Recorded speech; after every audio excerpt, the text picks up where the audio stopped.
स्वर्गीय यशवंतराव चव्हाण कृषी प्रदर्शनामध्ये केळी उत्पादक शेतकऱ्यांसाठी विशेष आकर्षण ठरले ते म्हणजे केळीगड प्रदर्शन व स्पर्धा। या स्पर्धेमध्ये तालुक्यातील प्रगतशील शेतकऱ्यांनी मोठ्या प्रमाणात सहभाग नोंदवला होता।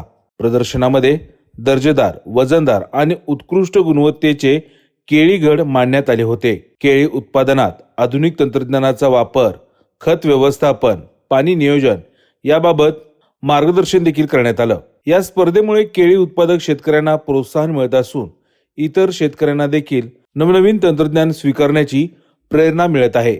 या केळीगड स्पर्धेमध्ये तज्ञ परीक्षकांनी केळीगडाचे वजन, आकार, रंग, गुणवत्ता आणि सेंद्रिय पद्धतीचा वापर या निकषावर याचं परीक्षण केलं।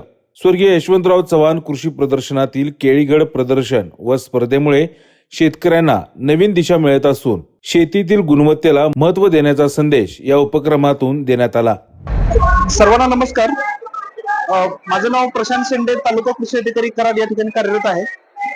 26 डिसेंबर ते 30 डिसेंबर या 5 दिवसाच्या कालावधीमध्ये 20वे राज्यस्तरीय यशवंतराव चव्हाण कृषी औद्योगिक व पशुपक्षी प्रदर्शन या ठिकाणी आयोजन केलेलं आहे। या प्रदर्शनामध्ये आपण कृषी विभागाचे विविध स्टॉल, शेतकऱ्यांच्या पीक स्पर्धा या ठिकाणी आयोजित केलेल्या आहेत। या ठिकाणी आपण बघत आहात की आज आपण केळीची स्पर्धा आयोजित केलेली आहे आणि या स्पर्धेसाठी जिल्ह्यातल्या बहुतांश शेतकऱ्यांनी या स्पर्धेमध्ये सहभाग नोंदवलेला आहे। या ठिकाणी आम्ही एक पथक तयार केलेला आहे, एक समिती तयार केलेली आहे आणि त्या माध्यमातून आपण हे गुणानुक्रमांक आणणार आहे। या स्पर्धेमध्ये पहिला क्रमांक यासाठी 5,000चं बक्षीस आहे, दुसरा क्रमांक यासाठी 3,000चा आहे आणि तिसरा क्रमांक जो आहे त्याच्यासाठी 2,000चं बक्षीस आहे। कालच 26 तारखेला ऊसाची स्पर्धा झाली, आज केळीची स्पर्धा आहे, उद्या, परवा आणि 13 याही दिवशी स्पर्धा आहे। उद्या फुलांची स्पर्धा आहे, परवा दिवशी फळांची स्पर्धा आहे आणि 13 दिवशी भाजीपाल्याची स्पर्धा आहे।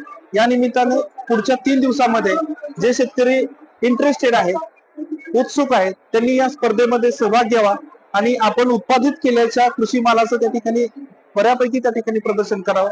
या निमित्ताने सर्वांना शुभेच्छा देतो। धन्यवाद।